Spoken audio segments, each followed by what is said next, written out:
Hi అండి అందరికీ welcome back to my channel. ఈరోజు మన హాస్టల్లో చికెన్ అనమాట. ఇంకా ప్రతిసారి చికెన్ అవుతుంది తిని తిని బోర్ కొడుతుందని చేపలు తెమ్మంటే మా ఆయన మార్కెట్కి వెళ్ళి చేపలు తెచ్చిండు. ఇంకా అంత ఇష్టంగా చేపలు తెచ్చినప్పుడు ఆయనకి నచ్చినట్టు వండి పెట్టాలి కదా అని చెప్పేసి చేపలు ఫ్రై చేసిన. నా స్టైల్లో నేను చేపల ఫ్రై ఎలా చేసినో మీకు చూపిస్తా. మా ఆయనకి నా సంగతి పాపం తెలుసు. నేను తినడానికే తప్ప ఇలాంటి పనులకు పనికిరానని చెప్పి మార్కెట్లోనే వాటిని నీట్‌గా కట్ చేపిచ్చి, క్లీన్ చేపిచ్చుకొని తీసుకొచ్చిండు.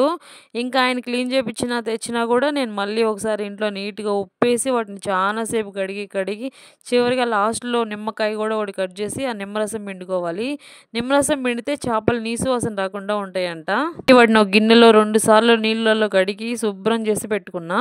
అలా శుభ్రం చేసి పెట్టుకున్న చేప ముక్కల్లో కొంచెం కారం, పసుపు, ఉప్పు, జీలకర్ర, మెంతులు వేయించి పెట్టుకున్న పౌడర్ కొంచెం వేసుకోవాలి. తర్వాత అల్లం ఎల్లిగడ్డ పేస్ట్ కొంచెం వేసి బాగా కలపాలనమాట. దీంట్లో కార్న్‌ఫ్లోర్ ఇంకా ఫుడ్ కలర్ అవి ఇవి మసాలాలు ఏం నేను వెయ్యను. ఎందుకంటే మా పిల్ల వచ్చి తినేదే అంతంత మాత్రమే. ఇంకా అవన్నీ వేస్తే టేస్ట్ చేంజ్ అయ్యి అసలు తింటారో తినరో అని నా భయం అనమాట. ఆ తర్వాత ఇందులో నేను కొంచెం 2 మెంతికూర కట్టలు కూడా వేసిన.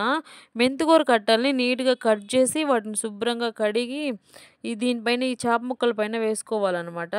వేసుకొని ఇంకొక అరగంట సేపు ఫ్రిడ్జ్‌లో పెట్టుకుంటే మొత్తం చేప ముక్కలకి నీట్‌గా పడతది. అన్నట్టు మెంతికూర ఏంట్రా బాబు ఇదేదో కొత్తగా ఉంది అనుకోకండి. మెంతికూర ఆరోగ్యానికి చాలా మంచిది కదా! అంతేకాదు ఎప్పుడు కొత్తిమీర, పుదీనా ఇవే ఏస్తాం కదా అన్ని ఫ్రైలలో మనము. ఇదొకసారి కొత్తగా ట్రై చేద్దామని చెప్పి ఇదేసిన. ఇదేమి ఆరోగ్యానికి అంత హాని చేసేదేమి కాదు కదా! అందుకని కొత్తగా ట్రై చేసిన.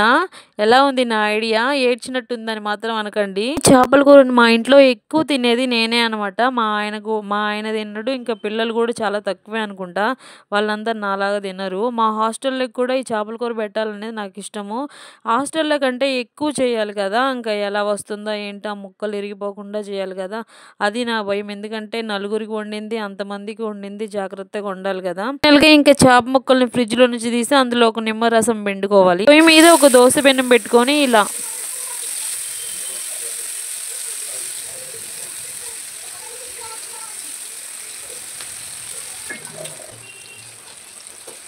అది వేడైనాక కొంచెం నూనె పోసి ముందుగా కలిపి పెట్టుకున్న చేప ముక్కల్ని ఒకదాని తర్వాత ఒకటి పెనం పైన వేసుకోవాలి.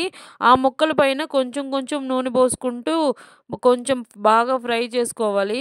అవి ఫ్రై అయినాక మళ్ళీ జాగ్రత్తగా రెండో వైపుకు తిప్పుకొని ఇట్లా ఒకదాని తర్వాత ఒకటి బాగా జాగ్రత్తగా తిప్పుకుంటా ఉండాలి ముక్కలు ఇరిగిపోకుండా. నిజంగా మా ఆయనతోనేనండి నా భయము.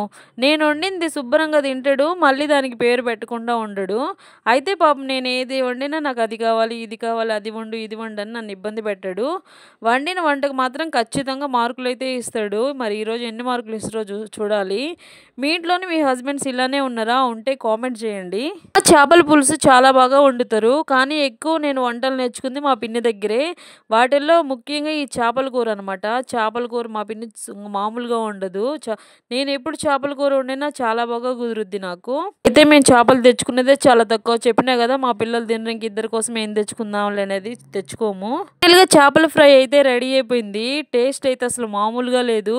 వీటికి కానీ 100 మార్క్స్ వేయలేదంటే మా ఆయనకి నాకు ఫుల్ గొడవలు అయిపోతాయి ఇంట్లో. చూడాలి ఎంత గొడవలు అవుతాయో. ఇవి తీసుకొని పోయి ఇలానే మా హస్బెండ్‌కి ఇచ్చేస్తా. వీడియో నచ్చితే సబ్స్క్రైబ్ చేసుకోండి, సపోర్ట్ చేయండి.